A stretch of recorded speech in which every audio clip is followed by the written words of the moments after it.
What's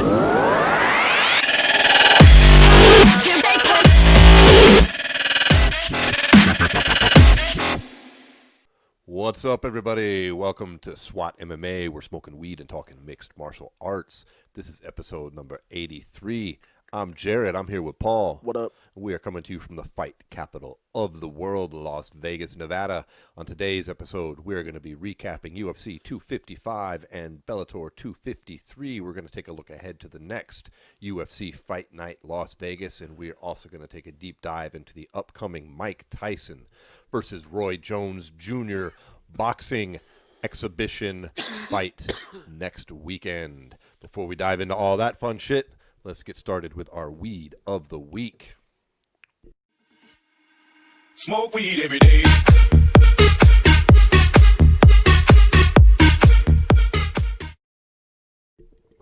Whew. All right, Paul. Today, in the packs, we have got some Skittles THC Diamonds. Okay. We have got a couple joints of a new herb this week, apple fritter. This was created by Lumpy's Flowers. Let me hit this real quick. I've actually never smoked this before, but I have heard of it.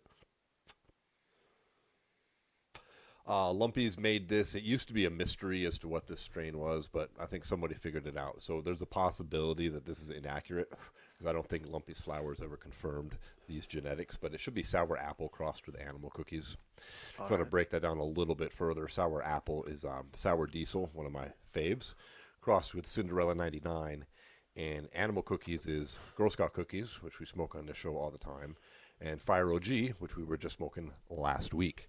All right. So that's a good potent mix of genetics. We've also got some Gorilla Glue left over. Yeah, that's our weed of the month. Yeah, Gorilla Glue number 4 is our weed of the month. We got our weed of the week, but then we also got our weed of the month. Yeah, we're going to be puffing that down. And, you know, if you're watching on video, you'll notice all of the bongs are kept far away from me. From you. Get Right them now. away from him. Yeah, we're going to Keep 'em fire up this away. joint here. Whatever you're smoking on, fire it up. We'll get started here. But there's a reason that all of this water is away from me, because I have spilt the bong twice today, and I've kicked over my water bottle as well. Yep. Right in the middle of rolling some joints. You'll know why the water bill's high this month. Yeah. I'm glad we weren't recording, because it looked like amateur hour on here. And the sad thing was, I wasn't even high. I think it was the consequence of trying to do such things while too sober, Paul. A lack of THC was leading to clumsiness when handling THC-related items. About right. That's what the hell I'm thinking. Oh, buddy. Yes. We got an interesting fight coming up this weekend. We got a few. You know, it's not even a fight though, and I don't want to start the show with it, but I can't stop thinking about Mike Tyson. Well, no, let's start the show with it. You want to start the show with Mike Tyson? Yeah. Dude, Mike Tyson is like, 54 years old. yeah.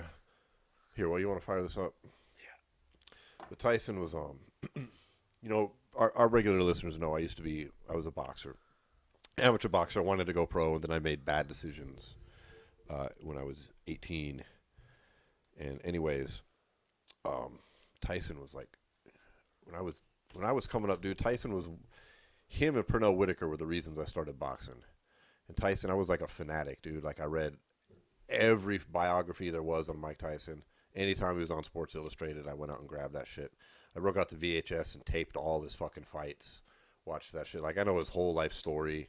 I've known it forever. You know what I mean? I knew it when I was a kid, and I followed his path. You've been in my place multiple times. I got Mike Tyson on the walls. I got pictures of me with Tyson on the walls. Yeah. I fucking love Mike Tyson. Like, when I moved out here to Vegas, one of my dreams was to meet Mike Tyson, which I did on just a fluke, you know, just literally ran into the guy, and he was super fucking cool to me. And now here we are. Yes, it's an exhibition fight. Yes, It's not an exhibition. quote unquote. It's 8 2-minute rounds. It's a pay-per-view. Roy Jones Jr. No headgear, though.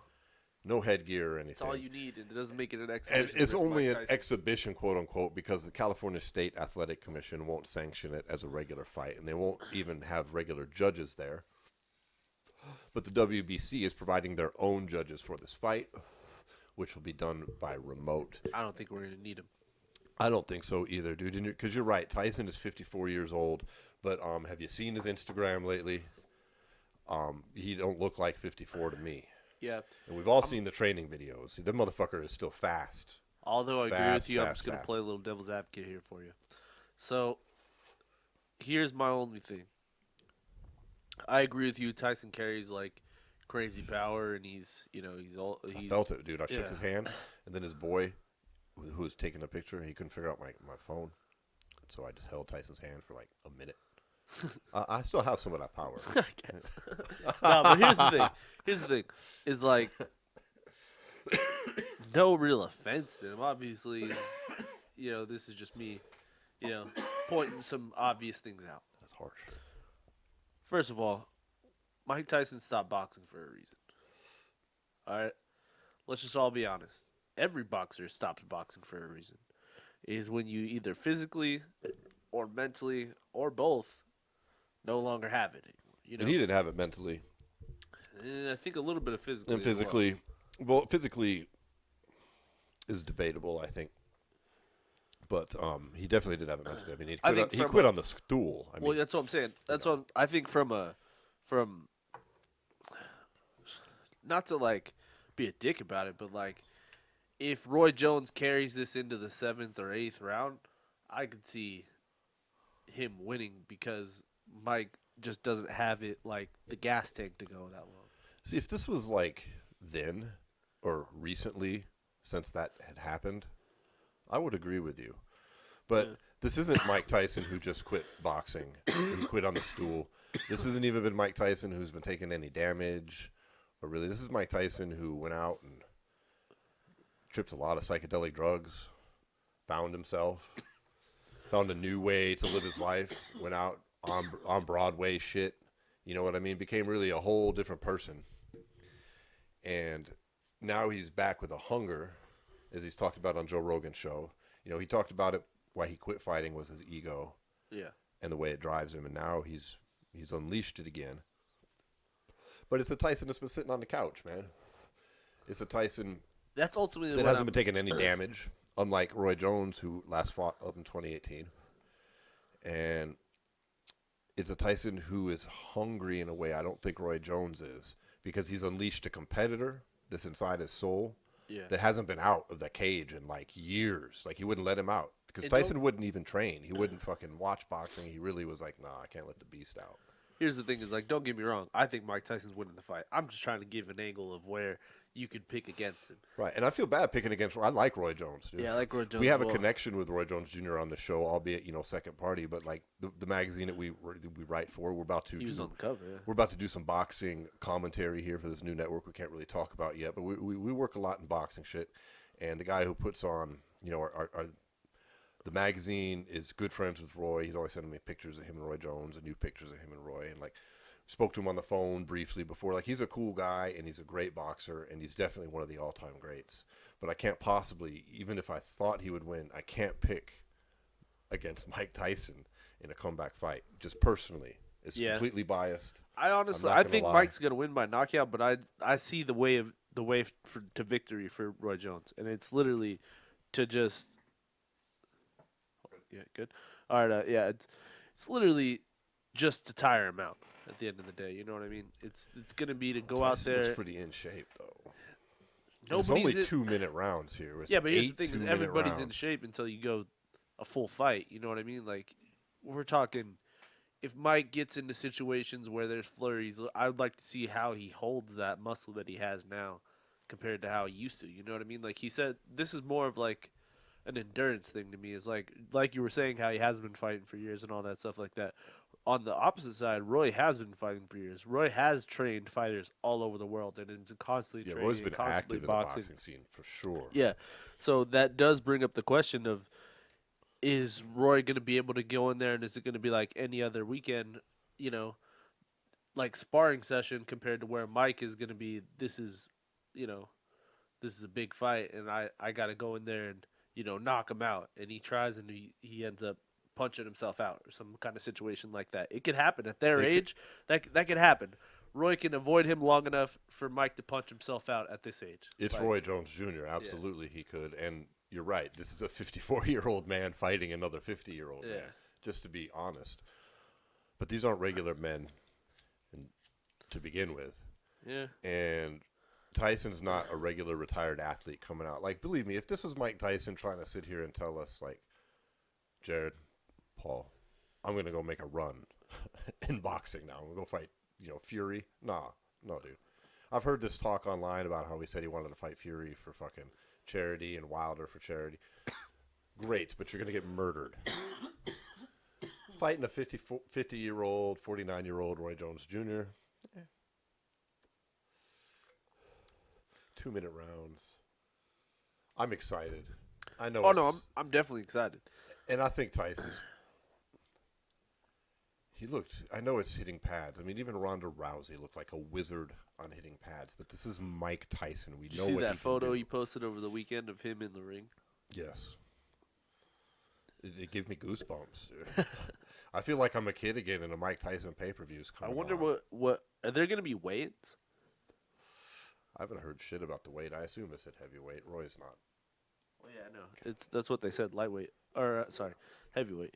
But I just would be curious to see But the like weight. an official weight class. Yeah, just not even for the standpoint of you need to make weight, but just for the standpoint of like how much do you weigh going in? Well, I'll tell you what I know there's not. Regulation. There's not any PED testing There is. going on right now. There is because it's being sanctioned by the WBC. Are you sure? 100%. I listened to both fucking These men are peeing in cups and being literally, tested? yeah. I listened to both them on Joe Rogan, Roy Jones and Mike Tyson. Both them said because the WBC is involved, there's testing. Well. And Okay. 2 rounds and all the shit. I'm kind of bummed about that, honestly. I'd rather The see bigger gloves and I'd all rather that see shit. Tyson on some testosterone in the ring because he's 54. Yeah. Same with what's his name, Roy Jones. I'm just saying. I'm just baffled by that. I'm like shocked. Yeah. I really didn't know. I mean, Yep. I have no problem with them using performance-enhancing drugs. Right. Especially, I would be shocked if both of those men do not have prescriptions for testosterone. I mean, Probably. are you fucking kidding me? Well, here's the thing is like, even if they did, like Roy was talking about, there was something he was taking for his knee that was like helping his knee tremendously that he had to stop taking because they told him it was gonna fail him, and they would have to put a fight. They would have to axe the fight. What do you think of the price point of this fight? It's $50, and let's be honest, nobody's paying $50 to watch some of the other fights that we'll talk about one or two of in a second. But Yeah. I mean, there's like 8 fights on the card. I think. I guess the co-main is sort of interesting. It's interesting from a fan's point of view. I mean, it depends on who you are. I mean, Yeah. it's Logan Paul versus Nate Robinson, Yeah.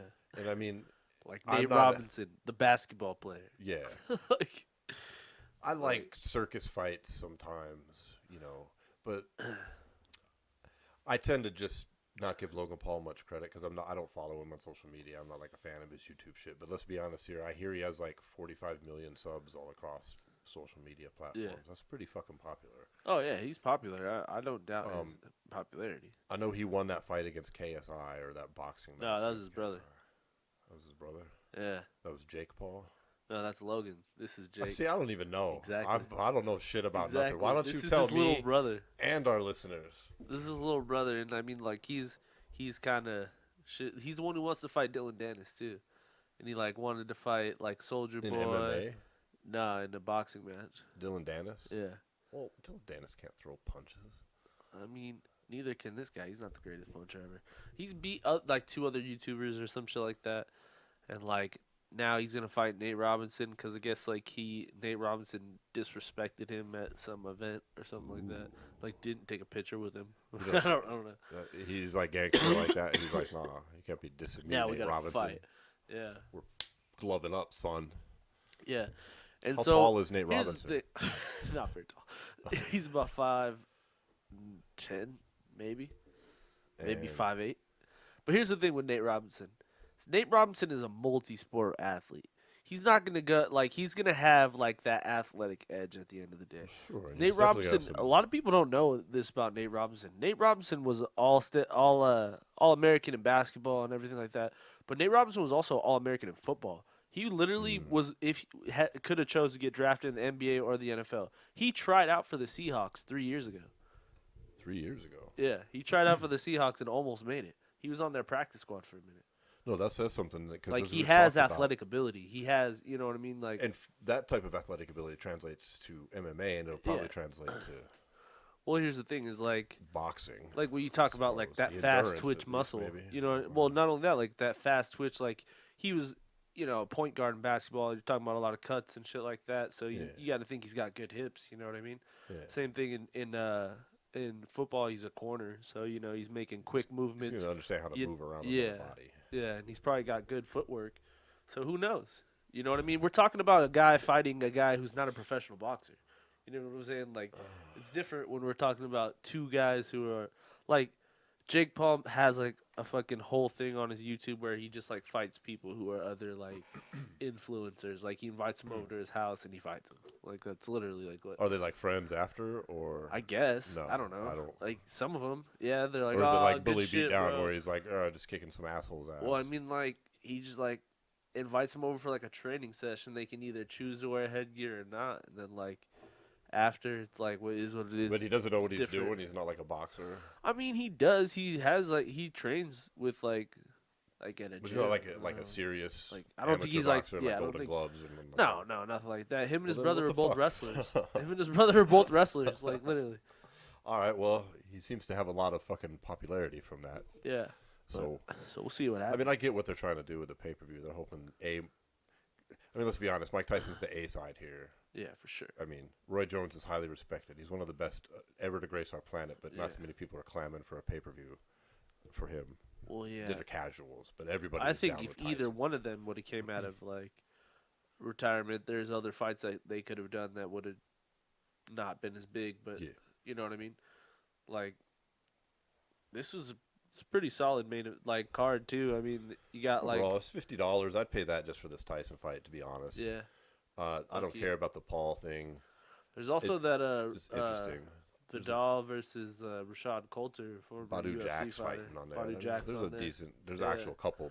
There's a couple. Decent matches. There'll be good, like, adequate fights. Like that one YouTuber fight, like that shit might be a little wild. But all the other fights will be like legitimate, like good, like crisp boxing. You know what I mean? If they can even get a fraction of the people that are fans of Paul to purchase this pay-per-view and root for the guy, they'll get this whole market of people that might not give a fuck about a 54-year-old Mike Tyson fighting again. You know. Well, and you know, his brother also was able to, like, kind of, I don't know how he did this, but he was able to, like, track not only how he sold on the internet when he did that KSI fight, but also when people illegally downloaded it, they were able to track those numbers as well and, like, use that when he went to re-up for the second time they fought. So, like, these fools are, like, actually smart about, no, like... I'm not knocking that. Yeah. It's smart. And I'm not knocking it if you're a fan of it. I'm just admitting I don't know shit. Yeah. I'm not. That's not my scene. Is there a niche for it in the sport? Is there not? That's kind of really the conversation there. You know what I mean? Right. Like, yeah, people are going to fight. Anybody will pay to watch anybody fight at the end of the day. Like, fighting is such a, like...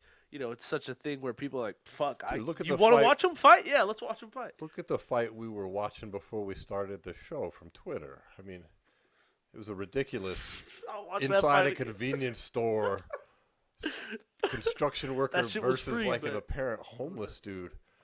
Which, yeah, I'll watch it again. That was hilarious. Dana White is not wrong when he says, since the beginning of time, when a fight has taken place, people will stop and watch it. Yeah. I mean, shit, dude. I was driving on fucking North Vegas once. Just gets you going. And I mean, a couple of homeless dudes were going at it in the middle of the fucking median over like the turf. You know, they they're like, this is my fucking sign turf. And I watched the other dude come up while I was at the stoplight. I was like, shit's about to go down. I know what the rules are, you know. And then they started brawling, dude. And I ain't gonna lie, like I pulled over and some side. It was like peeping it out, bro. I mean, it's like, a fight, dude. Fight's a fight. I have no shame. Anybody, I'm a fight fan. If you can gain enough fans that will watch you fight anybody that you say you want to fight, then hey, fuck it. And honestly, I hope this pay-per-view is successful because this shit is cool. The actual main event is a legitimate, like, real fight that people have wanted when they were in their prime. That, you know, they're both in great shape, and they're both not in the middle of their pro career, but they're both not fucking 50-year-old dudes with the beer guts. You know, they're not even close. They're fucking still in Tyson the game. Looks scary. Tyson looks like ridiculous. Yeah. Ridiculous. And Roy's no slouch either, dude. No. Roy looked great in those fucking training videos he released. So I'm excited for it, man. The rest of the card should be good. I think the UFC's priced too high. I think $50 for this fight is pretty good. I'm going to buy it and not really complain about it. Even if we go out and see a first-round KO, cool, I'm down. Yeah, I'm down for either. Now, let's move on from that and talk about some real – not real. It's a real fight. Real steel. But, like, some mixed martial arts here. Let's shift out of boxing because there's not much more in the boxing scene this week. Yeah. Everybody, they carved out their little time here. Yeah, there's some minor fights going on, but nothing to really talk about. So. Is that fight here? No, it's in California. Oh, it's in California. Yeah, that's right. I forgot. Next week we'll dive into some boxing that's coming up. We got Earl Spence Jr. and Garcia coming and some other stuff. But that about rounds it out for this week. But yeah, stay tuned. We definitely have some exciting stuff that will be announced. We'll be able to announce hopefully on the show soon, as far as us and the boxing scene. Yep. So how about that UFC 255 pay-per-view that just went down this past weekend, Paul, where we saw both of the UFC's flyweight titles, the men's and the women's, defended in a very dominant fashion, albeit two different kinds of dominant fashion. Yeah. Well, let's start at the top because there's a little bit that has unfolded in the last few days from just this fight at the top. So you have Deiveson Figueiredo taking on Alex Perez. And honestly, it was one of those fights where Alex was in it till he was out of it. Yeah, I thought he was looking great until all of a sudden in the first round he caught a guillotine and it was over. Yeah, because it was like he defended whatever he was doing with that. Like he was trying to roll him through with that freaking like kind of Imanari roll, but it was like kind of weird. You know what I mean? Yeah, he was able to defend that. And it looked like, oh, okay, he's gonna come out on top of this. And then he just got caught in a weird situation. It looked like the guillotine wasn't tight. And he went to pop his head out, and then Figueiredo just freaking cinched it hella tight as soon as he moved his head. And he had like a weird angle on it, and there was no way he was getting out of that. And that's the best time of a fight to land a submission like that because everybody's dry. Yeah, you're not slicked up. It's quick, yeah. Both guys are dry, and your skin's not slippery at all, and fucking... Good to Dude, go. it's really hard to wiggle out of it when you're not both coated in sweat and possibly blood, and who knows. Yeah, for sure. Unfortunate for Alex Perez. Like I said, he was looking, I thought, quite well before that happened. But a very dominant performance. So Figueiredo's rebooked again 3 weeks from now. Yeah, he's now been rebooked 3 weeks from against now. Brandon Moreno, who also fought on the card. Yeah, who also fought in the prelims. And he had another quick win against Brandon Royval in a situation where Royval tried to roll again, and then he was getting ground and pounded, and it was just like you were looking at him, and he was like twitching all weird. Come to find out at the end of the fight, he was trying to put his shoulder back in place so he could fight back because his shoulder had popped out. His right shoulder had dislocated, and he was twitching funny because he was literally holding his arm and trying to jerk it down and get his own and push it back fucking arm back in socket while getting pounded on the face. It was just so that was a quick one out too. So both guys came out fresh, and so now 3 weeks from now. At UFC 256, they're the main event because Peter Yan has some kind of family issue where he's had to pull out of the fight. Yeah, it's so that fight's off and this fight's on, and they're going to keep Figueiredo here in Las Vegas instead of leaving the country. And then they also announced the co-main event of that fight during the pay-per-view as well. They have Tony Ferguson taking on Alex Oliveira. Interesting matchup. That's a freaking good fight, dude.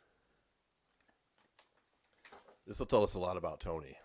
Yeah. Because Tony should win this fight, but Tony's 36 now. I feel like I said the name wrong. Is it Alex Oliveira? No, Charles Oliveira. It's Charles Oliveira. Did you say Alex? Yeah, no, I was thinking it. No, it's Charles Oliveira. Charles. Yeah. I'm sorry. Yeah. Ooh, he's been messing around down at featherweight a little bit. Dude, he looks so good against Kevin Lee. Yeah. Like, he beat the shit out of Kevin Lee. So, like, now he comes out and he beats Tony Ferguson. Well, this is a fight Oliveira's been waiting for. Oh, yeah. He's wanted top-notch competition, so here you go.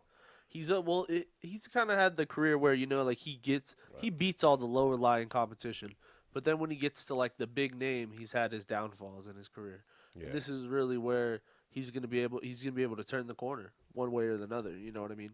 Tony Ferguson he's a big name, but Tony Ferguson's also 36 years old. Yeah. So we'll get into that fight more when we get closer to it. But that's an exciting announcement for that same card now that Figueiredo and Moreno are headlining. Yeah. And as for Perez, I don't think this knocks him out of contention or anything. Well, he was going to have to given an opportunity. He took an opportunity. Yeah. There's nothing wrong with that. He was looking good, and I think he'll be back up there. As far as the second title fight, I don't get to talk afterwards on this fight. Well, Valentina Shevchenko won a very dominating performance over Jennifer Maia. Some people seem to just be amazed because Shevchenko lost a round, and she hadn't lost a round since Joanna Jędrzejczyk in 2018. Yeah. And I guess that's something, but I mean, you're talking about, okay, so she won the fight 4-1 and was fucking dominant the whole way and showed a ground game which she hasn't really showed. Was it a tough fight? Well, sure. I guess tougher. Here's the thing. But I don't get the criticism or whatever. I don't think it's criticism. I think I don't think it's unwarranted is all I'm saying, is because when you put out the aura of being a dominant champion and being one of the best pound for pound women's fighters in the world, and then you compare yourself to Amanda Nunes, you have to be perfect. I'm just saying, if she's gonna keep herself in the conversation of being that dominant of a champion and working towards this Amanda rematch, and she keeps saying how she's the most dominant fighter in her, which she is. I'm not denying she isn't. Yeah. I'm just saying that she needs to carry that aura of invincibility. Thank you. Invincibility until they fight again, or there's never going to be that fight again. You know what I mean? She's going to have to put so much work in continuing to beat these different fighters and put on these great performances because she's wanting this Amanda rematch. That's all she talks about every time she wins. You know what I mean?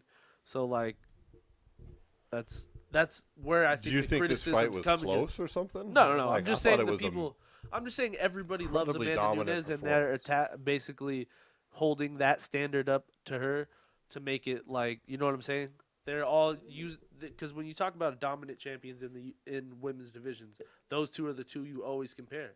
And I feel like when she puts on a performance where she has any kind of pushback, the same thing with Amanda, because when Amanda had lost around to, what was it, Jermaine Durandame or someone like that? Yeah. I can't remember. They did the same thing. They were like, "Oh, is she starting?" Amanda's last fight trying to think. She's had a recent fight that everybody thought she was going to murder the girl, and it wound up being 5 fucking rounds. Yeah, that's what I'm saying. I feel like every time both of them fight, they get that comparison, or they're like, "Oh, well, if she fights like that, there's no way she'll ever beat Amanda." That's kind of where I felt like everybody on Twitter was saying during the fight. Well, I don't know if she's ever going to beat Nunes. I don't really like the comparison because it's kind of like there's a big size difference there. Like, not when she has fucking like 6 fights. You think Nunes is ever going to make? That's because they didn't have a 125. Yeah, that's true. You know, like it wasn't available. That's like, you think Nunes is ever going to fight at 125? Nah. Nah. She could make 125 in maybe high school. Yeah. But here's the thing, though, is Shevchenko isn't going to fight 145 unless she puts on some ridiculous muscles. So, I mean, it's just hard. It's just hard when Shevchenko has beat like 90% of the 135 contenders to give her the benefit of the doubt. You know what I mean? That's just how badass she is. I know, but you know what I'm saying. But she was only there because they didn't have a choice. 35, yeah. But that's the only place she's ever going to fight her again. There's, like you said, there's no fucking way. There's no way Amanda's be like, yeah, I'll meet you at 130. Like, she's not even going to be able to go that far. Amanda doesn't have to. Amanda's technically beat her twice. Yeah. I mean, they're close, highly contested fights. So, It's the only losses Shevchenko's ever had. For sure. But I thought she did great. I thought it was interesting to see both her and her sister utilize ground games. Her sister came out and just murdered Lipitsky. Yeah. She looked good. Or Lipsky. Lipsky, yeah. Man, did you hear afterwards? Her fucking face is fractured. Who? Lipsky's? Yep. Damn. Yeah. Antonio, She's getting beat Antonina put it on her. She almost called her Antonio. I know, right? Antonio, that's their brother. He fights too. He's gonna pop out. some crazy dancing ninja machine. No, I'm super but it was impressed. a good night for both She's of one of them, my very favorite fighters. I thought it was cool seeing her and her sister both pick up very dominant wins. Yeah. I mean, I get it. I guess if Khabib or when Khabib loses a round, people like to talk Do the about same it. thing, I yeah. mean, I suppose if he hadn't retired, people would be talking more about the fact that Gaethje possibly won a round against him. Yeah, But exactly. that noise got drowned That's the out. same thing. I mean, like every dominant champion, like Demetrius, it was the same thing. Fucking Jones, it's the same thing. Like when you get around on like dominant champions, everyone's like, because they're so dominant, that scene is more of a goal than winning the fight sometimes. I know people say the same shit about Conor because he did so well in the beginning against Floyd, etc. So whatever, I get it. But all in all, I thought it was great performances, and we had some other exciting performances on that card as well,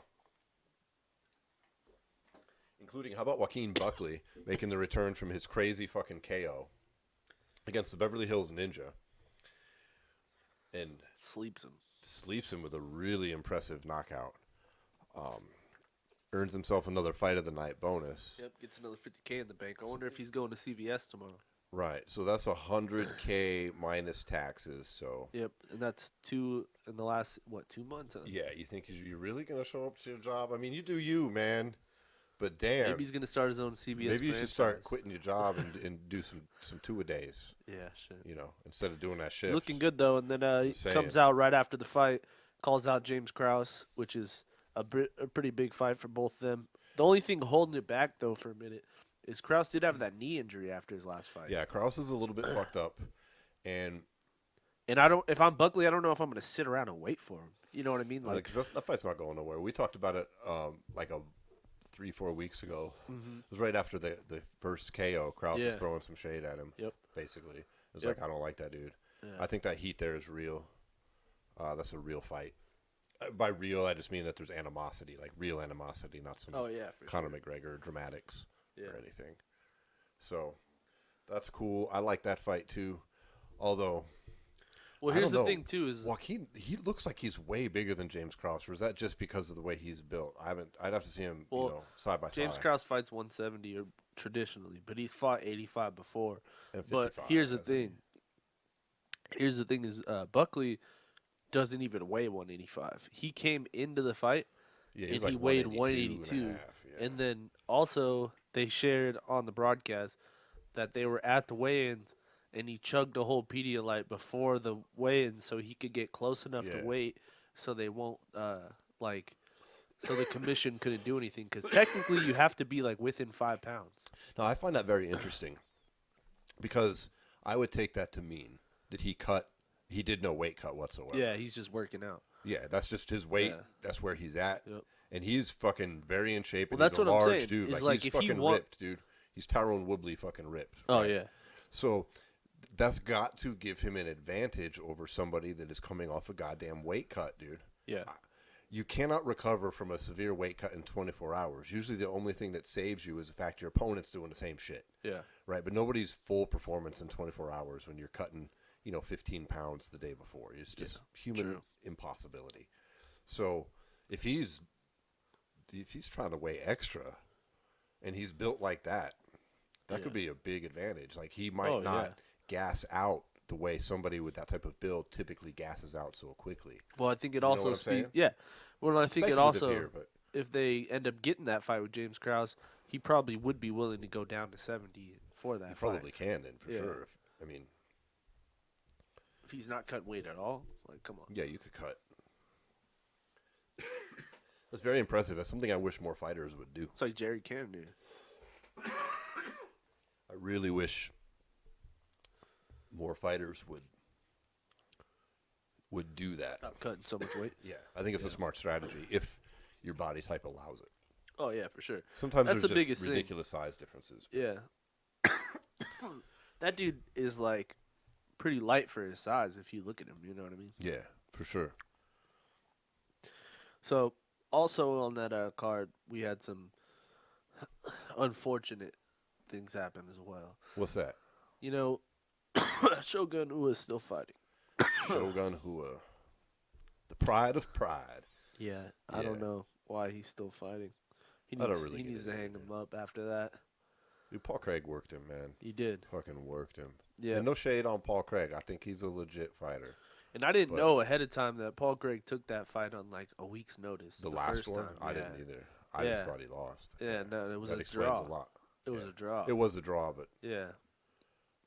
But that's the thing is like, yeah. So I think it was a situation where you literally gave him a chance to actually have a traditional weight cut and have a fucking camp, and he dogged him. So I don't think it had anything to do with other than him cutting too much weight at the time. Dude, that weed makes me cough, dude. Yeah, me too.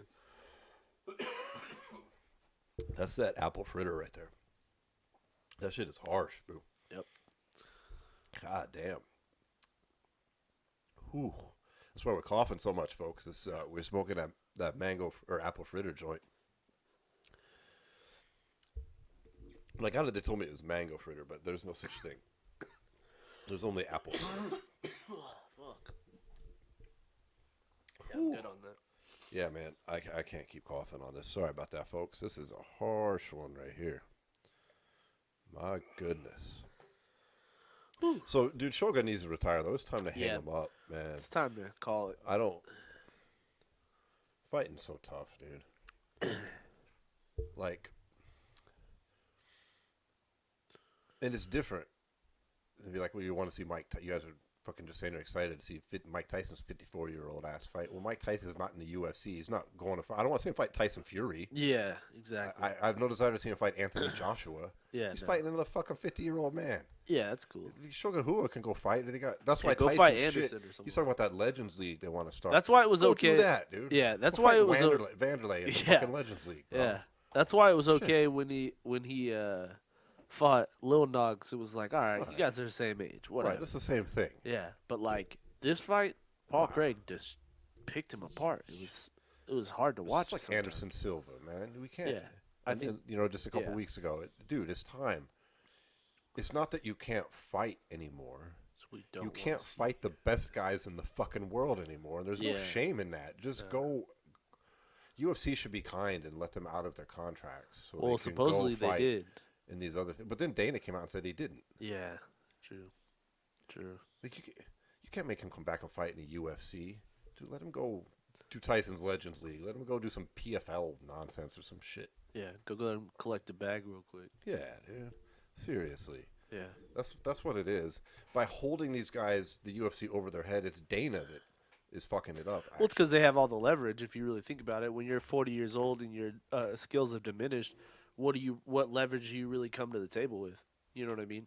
Well, they can just be like, all right, Anderson, we'll offer you, a quarter of the money that you made before for 6 fights. And what that turns into is not only you don't plan on fighting 6 more times, so that means that the UFC has contractually locked you down if you ever want to come back ever. Yeah, you know what I mean? That's what they do to a lot of these these guys who are older. Like, remember BJ got like a fucking 5-fight deal before he got released on that bullshit. Yep. Like, it was like, what? Like, what is going on? So, I don't think any fighter. I mean, the UFC probably balks at this, is why it doesn't. But why would you do any more than a 3-fight deal maximum 3 fights? Like, that should be the limit. Unless they have crazy leverage on you, I don't see any reason why. Yeah. I mean, yeah, that's a solid year to year and a half, depending on the UFC and the pandemic and everything. Yeah. These guys doing these 8-fight deals. Yeah, that's crazy, man. I mean, in just my opinion, I don't know. You don't. We don't know what the UFC's like behind closed doors. But here's the thing, though. The UFC does renegotiate deals with guys who make like crazy jumps in popularity. They do. You know what I mean? Like a lot of these guys, they sign those big deals, but then they're like, all right, now I'm worth way more than what this 8 fucking, like, Conor McGregor probably came into the UFC with probably like a 6-fight deal, and then he fought 4 fights, and he was like, nah, bro, this shit ain't gonna work no more. You know what I mean? So the UFC, same thing with Masvidal, same thing with, tons and tons of different guys throughout the years.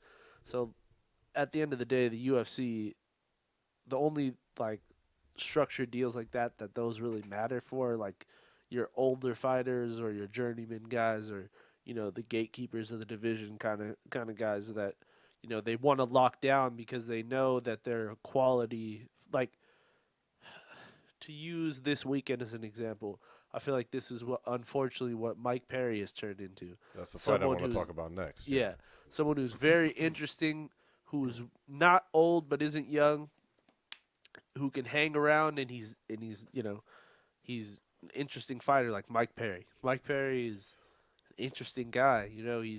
Mike Perry just lost a fight on 255 to Tim Means. Yeah.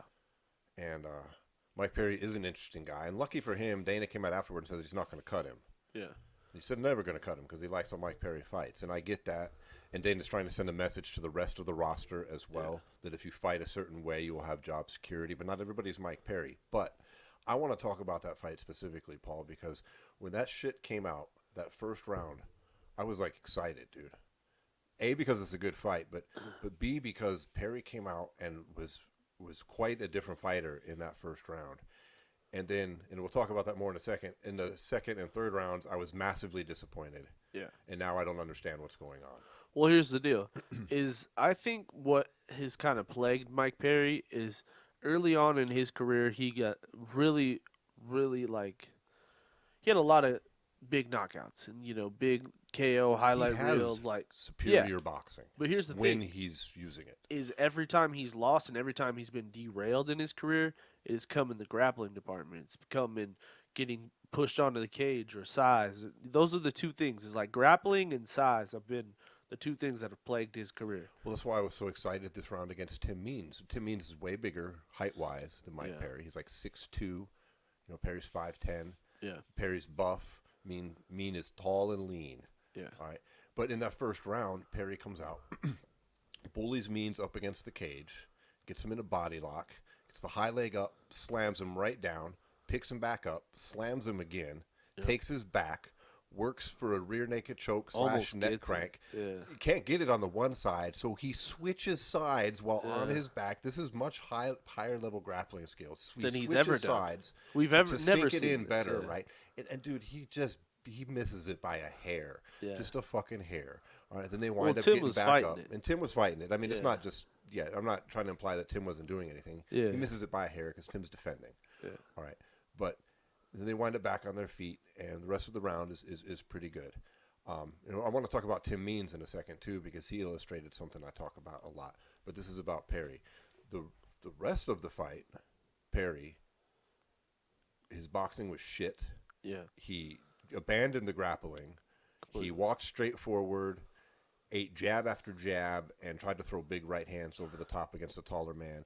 He did land some, though. Yeah. He was landing the more powerful shots. The problem was Tim Means was landing doing what shots. I call for MMA fighters all the time on the show to do, which is use your fucking jab. Yeah, he used that dude was peppering motherfuckers with the jab like a pro boxer out there. Yeah. And Perry couldn't get in. And when he could get in, he was eating like 4 shots to 1. Mm-hmm. And he was unable to knock Means out. So in the end, them 4 shots to 1 really effing counted, bro. Yeah.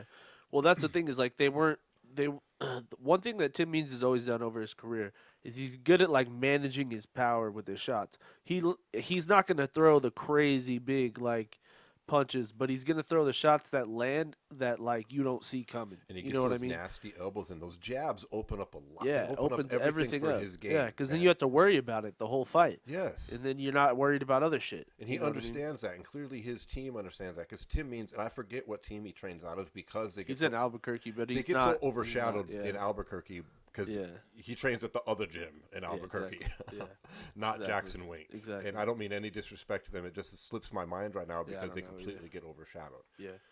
I bet a lot of people think he's with Jackson Wink just because it says he trains out of Albuquerque. That's how synonymous that name is.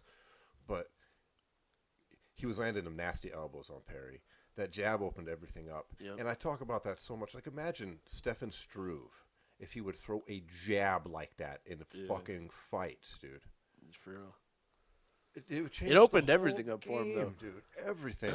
Well, and here's another thing that Perry abandoned after the first round also, is in the first round, when they got back to their feet after he failed on the choke, he was throwing a lot of body shots, and he was hurting Means with the body shots. Yes, he was. Like, he was throwing, like, these weird shots where he was, like, faking like he was going for the overhand, so Means would he'd rock back, and then he'd come in and he'd hit him right in the liver, dude. And it was like every time it worked, every single time.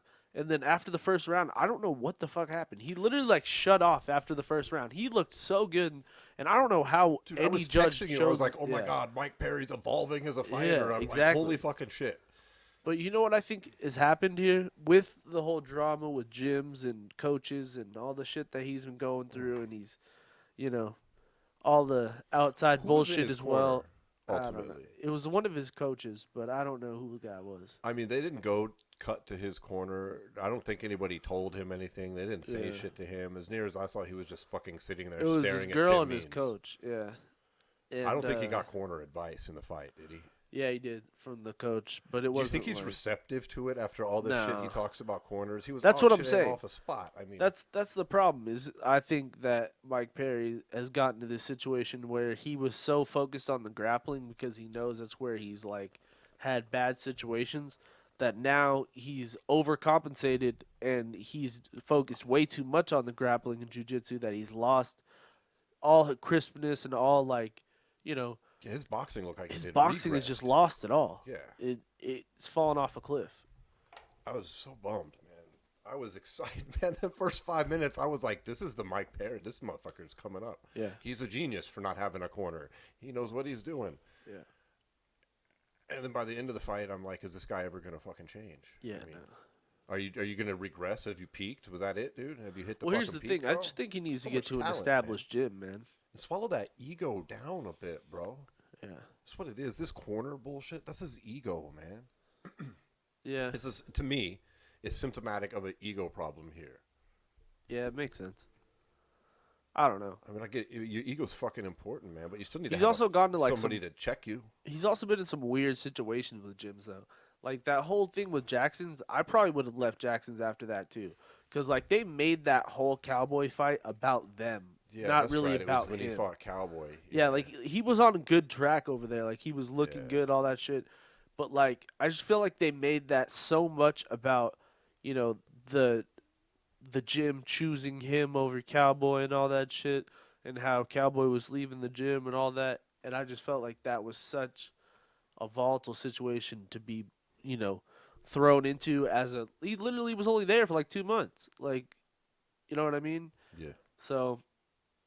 And the whole thing was over money at the end of the day. That's another thing. He's always been kind of pissed off about how much people get of his money and stuff like that. So right, which is he talks about that with the corner. I mean, part of it is money, but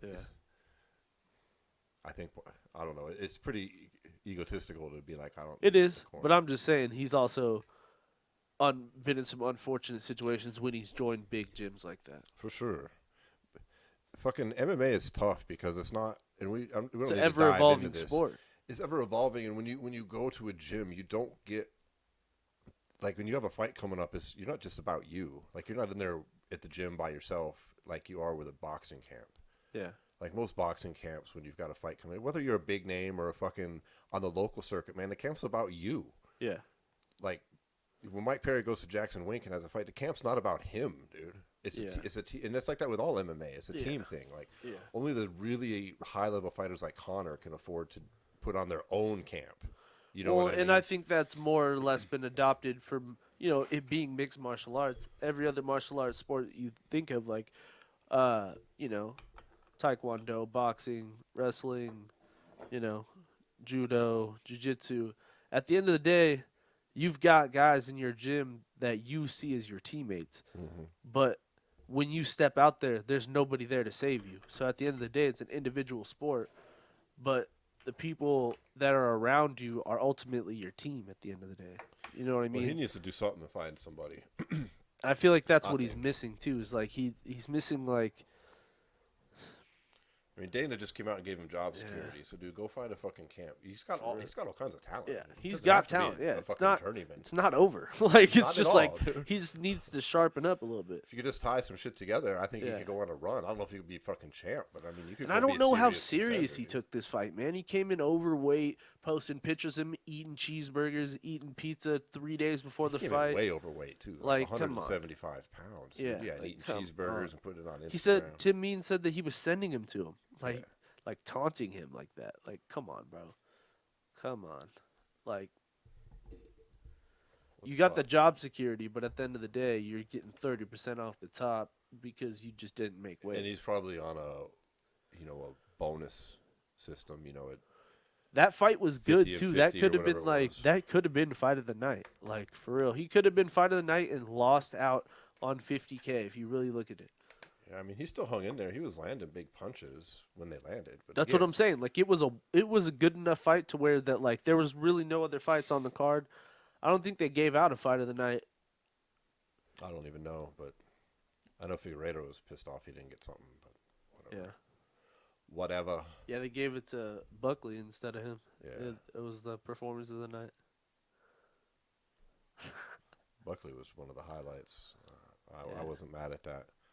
Figueiredo's getting that champion pay. So yeah. Give it to the fucking Walmart worker, bro. Yeah. CVS, bro. CVS, is that what it is? CVS. Walgreens. Jesus. One of them things. Come on. One of them things. He fucks with it, though. He said he likes it. That's his shit, bro. All right? Hey. He's fucking with retail. So, let's shift over to some Bellator real quick, yeah? Dude, there was some big action in Bellator in that featherweight tournament last weekend. Yeah. Man, so, another semifinals. We saw, Emmanuel Sanchez versus A.J. McKee. No, it was... Card, right? Come on. It's Darren Caldwell versus Darren Caldwell. Fucking up. Emmanuel Sanchez won last weekend. That's right. It was Sanchez versus... Daniel White. Yeah. Yeah. So that he's going to fight Pitbull, but on the other side, this is already the semifinal, which is weird.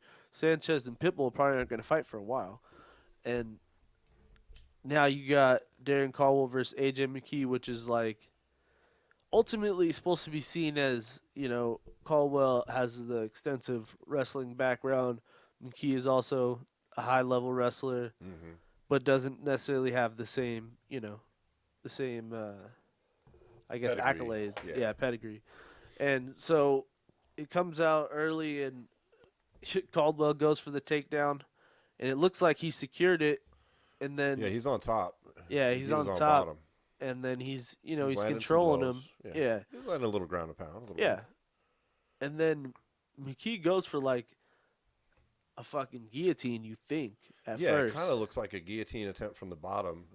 But then he fucking figure fours the body and then pulls his head under and then goes almost like it was like a full Nelson, like, kind of, I don't know what the fuck. Very unusual submission. It was intense. But it was a neck crank, I guess. I don't know what the fuck it was.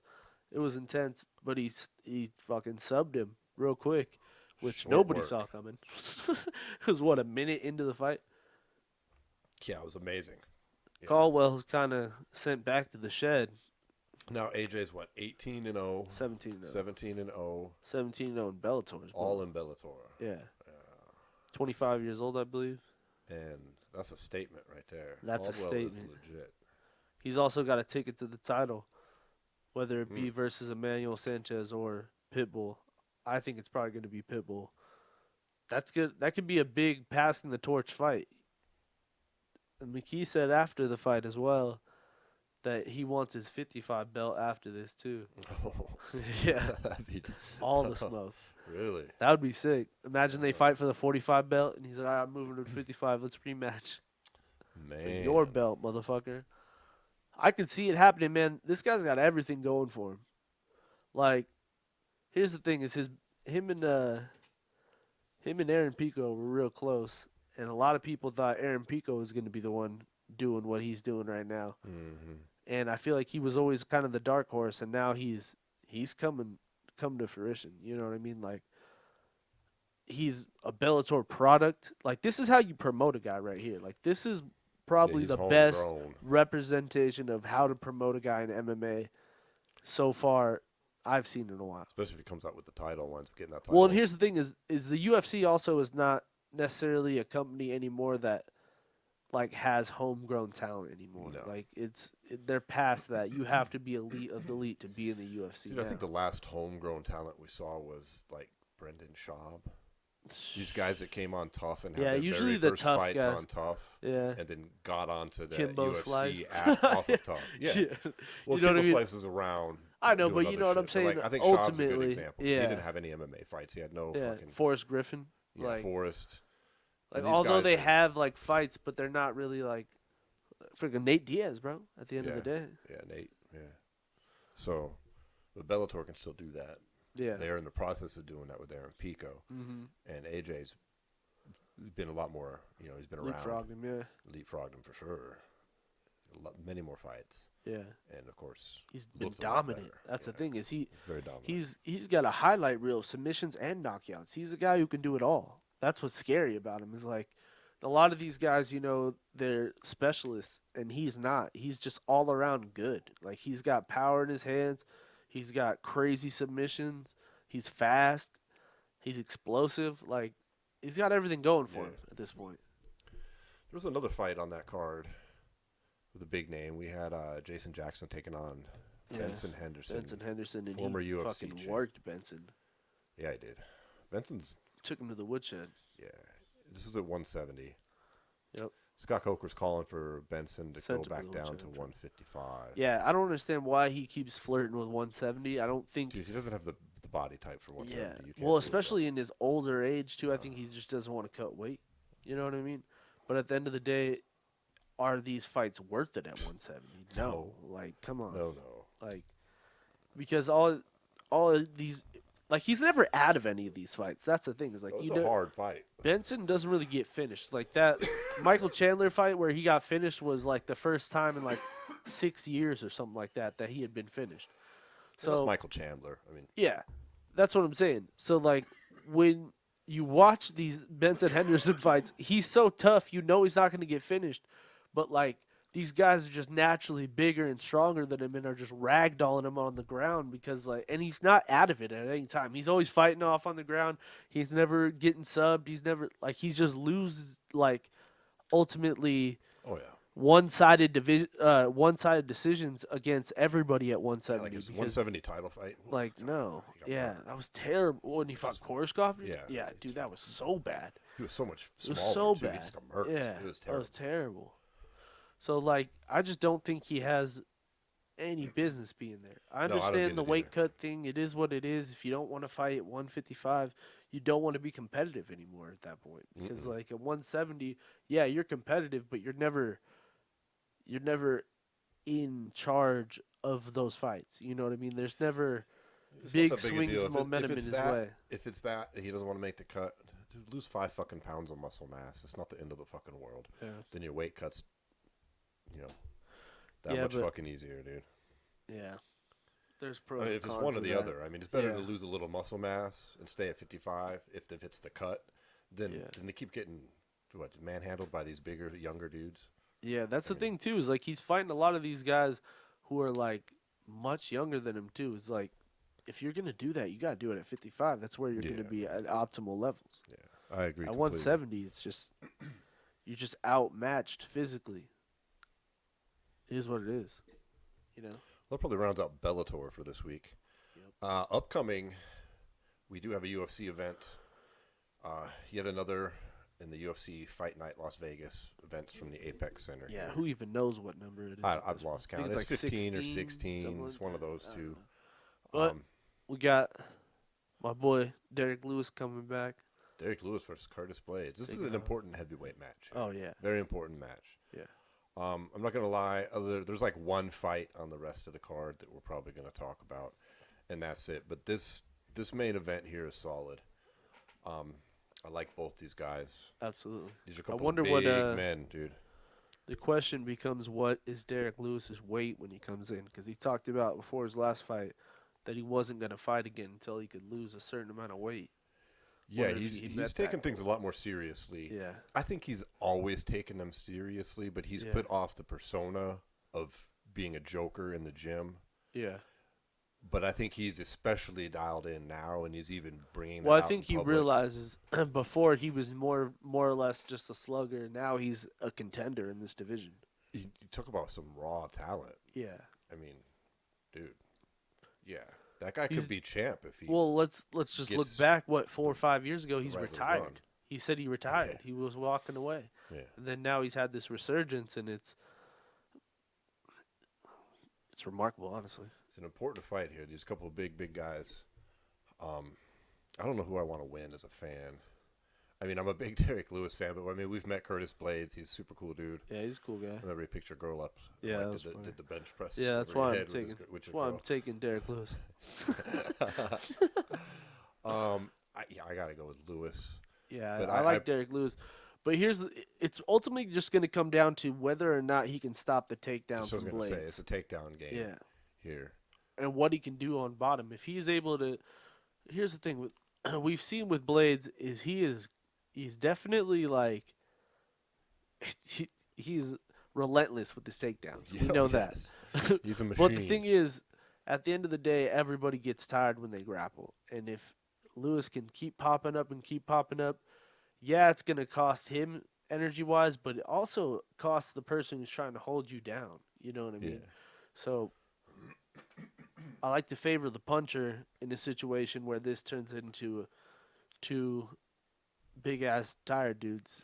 And Blaydes has been caught by punchers before in the classic puncher versus wrestler matchup. Francis. Twice. So second one much worse than the first. You know, there's a path to victory there for certain, and I like Derrick. Well, Derrick Lewis has shown some much better grappling in these last few fights. He's been working hard in the gym despite all his antics. Since the DC fight, honestly. Yeah, he decided to learn some shit. Funny story, actually. DC said on the broadcast last weekend he said that he picked up Derrick Lewis's leg and Derrick Lewis hammer fisted him in the face one time. That was the only time he hit him in the entire fight, and he had a black eye for 3 weeks. That's how hard fucking Derrick Lewis hits. So I believe it, Derrick Lewis fucking. It's very, very hard. Yeah. He said he hammer fisted in prison, the face. It just be a scary fucking cat, bro. Oh fuck. Yeah, fuck that. That dude was running the yard. Yeah, for sure. Oh man, but that's about it for fights on that card itself. We had some fight announcements. Yep. And over the weekend, a much rumored bout that we knew was coming, but we finally got confirmation that Conor McGregor and Dustin Poirier 2 is going to be happening. Yep. Contracts have been signed. It's a done deal. January. And Dana White is talking about bringing a crowd out. It's in Abu Dhabi. To Abu Dhabi. Yeah. Yes. I am for the crowd aspect. I don't care if it's... Dude, bring in 500 people. Bro. You think it's going to be in the afternoon? No way. They're not going to do a Conor McGregor. Dude, after Khabib only pulled 675,000 what if this is just worldwide? No. I don't know, dude. Nah. Ain't going to happen. I think he's still hoping that maybe they'll do it in Texas. They haven't confirmed it's Abu Dhabi. They just confirmed the date of it was January 23rd. Yeah. But all the rumors have been that it's in Abu Dhabi. Yeah. We'll see. It's the UFC the UFC prints money when they go out there. You know and I know because what they do is they cut a little side deal where, you know, they put all the advertisement inside of the pay-per-views are for Abu Dhabi and there's a reason. Come visit Abu Dhabi and all this stuff. Yeah. And they cut them a check for that. So literally and they give them free, the hotel, all that shit is for free. That's why when you watch these Abu Dhabi shows, the fucking commentators and everybody won't shut the fuck up about the fun shit they did. This weekend I went water skiing at Jack's Ski Shop. Yeah. You know what I mean? Yeah, exactly. For real though.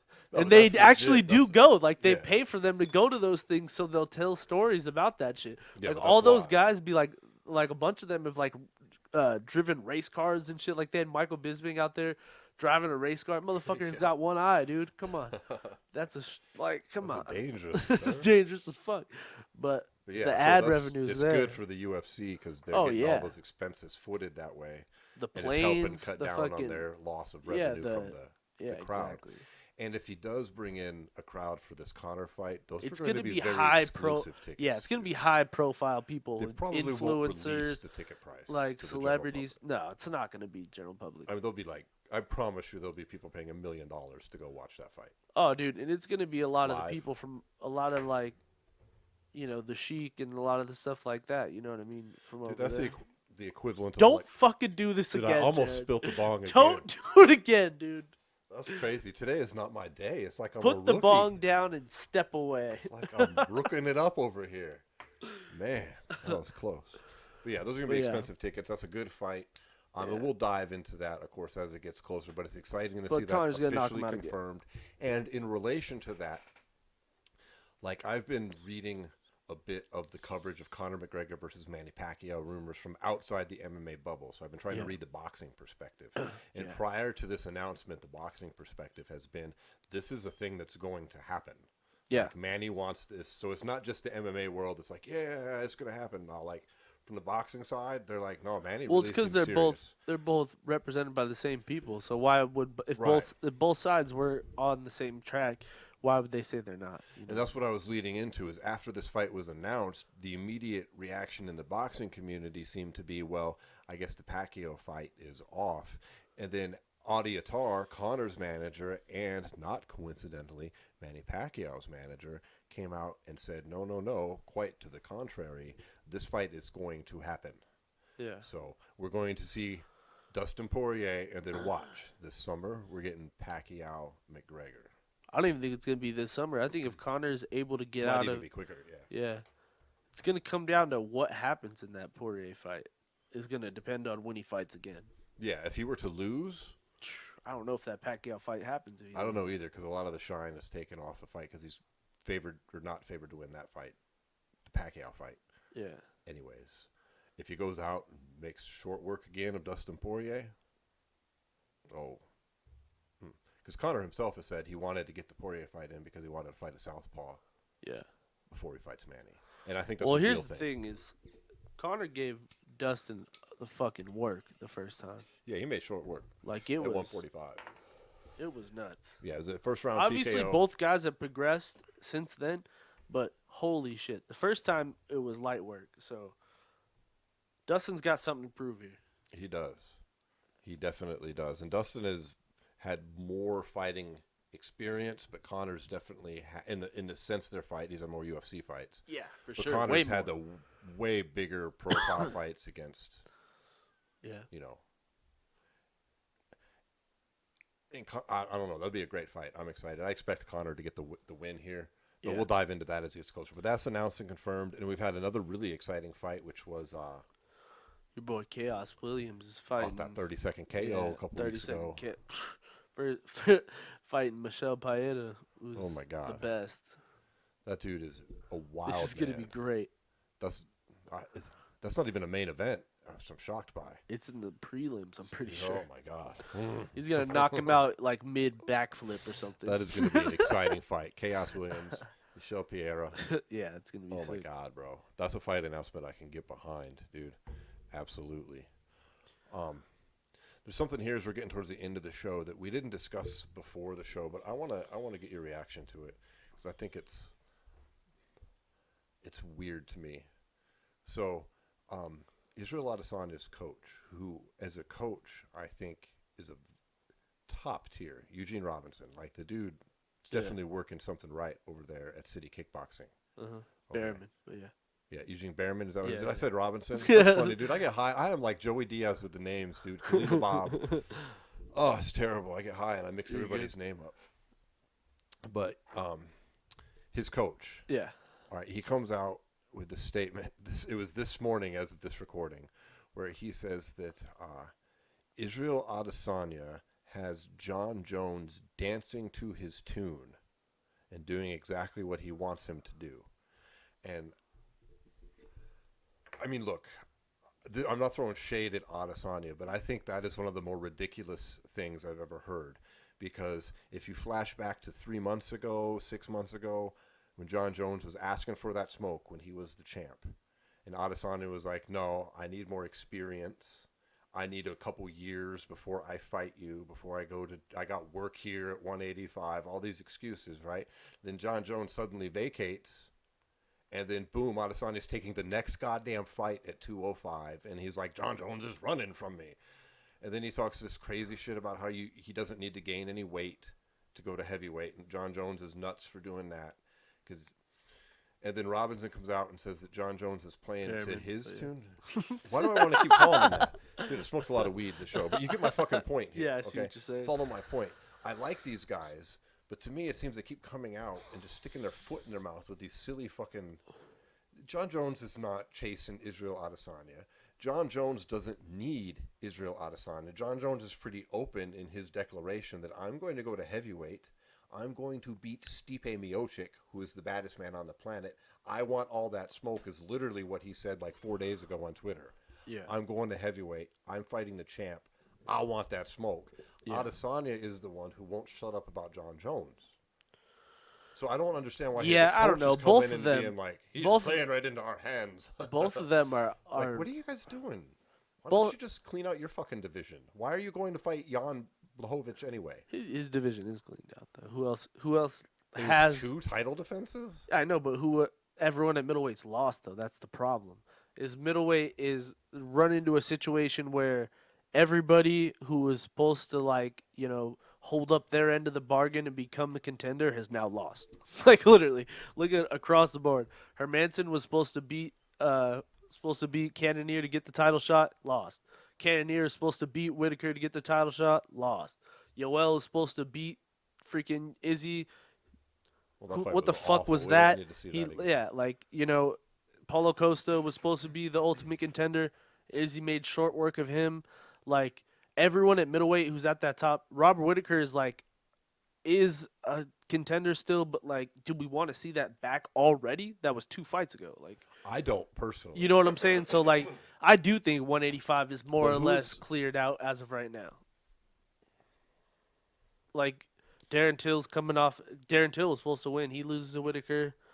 He's not necessarily a contender right now. You know what I mean? I like no one's really on a I think he's crazy the shit. win streak. I think his PR game is with John Jones. The rest, he's a master troll online. But I don't get the John Jones shit. I don't know why he keeps talking. John Jones used to just go to heavyweight. He ain't even at 205 no more. If he's overlooking Jan. Yeah, for sure. But John Jones also gets on his shit-talking sprees on a Sunday morning when he'll just turn his phone on and fucking go after Daniel Cormier, who's still retired, and he goes out always people throw shade at him first. Cormier's out there going John Jones is not the Well, no, I know, but sometimes John Jones goes on a spree of just everybody I hate, get ready for it. I'm gonna fucking go after there's you. no doubt there. Social media is so dumb in the MMA space. Everyone on MMA social media is so toxic that I just can't take anything they say seriously. You know what I mean? It's just gotten to a point where it's there's so many fights that are made but never signed on Twitter that I just never really believe the Twitter rants and the he said, she said, you don't sign the contract bullshit. You know what I mean? With Jones and Jones and him, it's they've been going back and forth so much. It's just whether you've got him dancing to your tune or whether he's doing his thing or however anybody feels about it, it's just somebody signed to fight somebody. That's just kind of how I feel about the whole situation. Adesanya wanted that shit. I think he had his chance to get it if he was really wanting it that early. It just clearly looks like he's waiting till Jones is vacating. I'm so confused as to why Jones. I get the negotiation tactic of why he did that, but I just man, I wish he would have never relinquished that title. That was so dumb. I don't like that at all. It was so stupid. How could you strip him either way? He hadn't defended in 4 months and you strip him? That's really what it comes down to. It hadn't been a year. It hadn't been a full. Not even close to a year. Not even close. I don't know what went It on was behind negotiations the scenes broke down for a rematch not a rematch, a fight with him and Jan. But Jones wanted to fight Stipe in the meantime and become a double champ, and fucking Dana's like, no, can't do that anymore. Like, what? You won't do that unless you're named Daniel Cormier. Yeah, like, come on, dude. Like, what is going on? I mean, Dana has a clear favorite yeah, out of for those sure. two. Yeah, without a doubt. But at the same time, can you blame him? Daniel Cormier has never called him on the 9th hour and told him, hey, dude, I just failed a drug test. I can't fight tomorrow. Yeah, but... And he's never called Dana White and said, hey, Dana, you're right, I just got into a car accident. I'm in jail. I can't fight in June. And that's why DC goes out and that's why DC is hypes up the UFC. Yeah, exactly. DC on the back. DC was his right hand man for that whole time when Jones was fucking up. But now when Jones got his shit together, DC it just is ultimately number 2. You know what I mean? So he's always gonna ride for the UFC. That's why like people are always like writing these articles like, man, DC is such a brand man for the UFC. No fucking duh, dude. Like he's the ultimately right hand man for Dana, like in the fucking whole John Jones problem era. Every time somebody backed out of a fight, did you ever see him call Gustafsson? No. Did you ever see him call fucking Anthony? Like Rumble got his rightful rematches and all that shit, but like Rumble was never called on 8 days notice to like fight Ozdemir for a vacant title. Like what the fuck? Like, you know what I mean? There's just situations like that where Daniel Cormier was always, or the same thing with the Gus fight. When Gus backed out the first time, he created a rivalry with the biggest fighter in their sport that had no rivalries at the time. Mm-hmm. You know what I mean? Very true. He pushed the envelope and the UFC paid him handsomely for it. And in the end, he's always going to fucking rock with them for that shit. Like even in an Ariel Helwani show, he like fucking calls Ariel out when he's shit talking the UFC. And he's like, he's just a super company man. He's always going to be that way. Well, wrapping it back around to Israel Adesanya, I just don't like the PR spin they take with John Jones. I don't get the coach jumping in the fray. Yeah. But, you know, again, this is MMA media, and I didn't hear the whole interview. I just read the articles. Yeah. So it could be something that was said in passing. Yeah. Well, for some reason, MMA media... It's always angles. MMA media has a real fascination with the pro wrestling style. Yeah. Drama. Oh, yeah. I don't know if it's purposeful or not, but like if you compare like a boxing website to an MMA website, I mean, boxing don't dive into the so-and-so said some shit on Twitter to somebody else and make entire goddamn articles, at least on the shit that I read. Every MMA site I read covers that shit. Like, yeah. They to an excess. But speaking of Israel Adesanya, kind of tying this into him, Alex Pereira had made his MMA debut, correct? Yeah. Holy shit. Yes. That's all I gotta say. Yeah, he's a famed kickboxer. Yeah. He fought in Adesanya. Legacy. Yeah, correct? he knocked Adesanya out. That's what I was going to say. Cold. He is the dude that knocked Adesanya out in kickboxing. Yeah. And he made his debut in Glory. Dude's got his crazy Legacy, power. was it? Yeah. Dude's got ridiculous power. Like, oh my God. ridiculous power, dude. That fight, that KO was... The guy was out on the mat for 7 minutes. Yeah, unconscious in the middle of the mat octagon or whatever they have over there in Legacy. Yeah. 7 straight minutes laying like a board. Not he wasn't laying down like awake and looking around. Out. He was sleeping. Yeah. That was scary. Yeah. Luckily the guy's fine. Yeah, he's good. But whew, that was a statement. Talk about making a statement, man. Man. You got to think if you've got to strike while the iron's hot if you're one of these bigger corporation or brands like Bellator, UFC, One, because the thing is with Glory going under or whatever's going on there, it's not under, but it is like they're selling. I don't know. But now all the great kickboxers are kind of in this situation where they can't put on fights, and a lot of them are fighting MMA now. Mm-hmm. So he's, I believe, 32 or 3 or something like that. So if you're the UFC or Bellator, if you think this guy has got the talent and the skills to make a splash, you got to sign him now. Or his next fight, if he comes out and makes another statement like that. I don't know if you can wait that long. I would try and grab him now at 32. I would grab him now, His overall fight game experience. He might even be older than that, snatch that, to be honest. Yeah. You know. But I don't know what his grappling game is, if he has one, but it's not like the first time they've ever done something like that. Everybody who switches over from sport to sport, if you're super high level, like a lot of guys just get signed into Bellator or the UFC or something like that to started out. You know what I mean? So, It's yeah. exciting shit, man. Fucking, dude, that was scary knockout though. Holy shit. You hear that guy from BKFC is now in a medically induced coma from dude? Yeah, he got knocked out in BKFC 14. Which one? A couple weeks ago.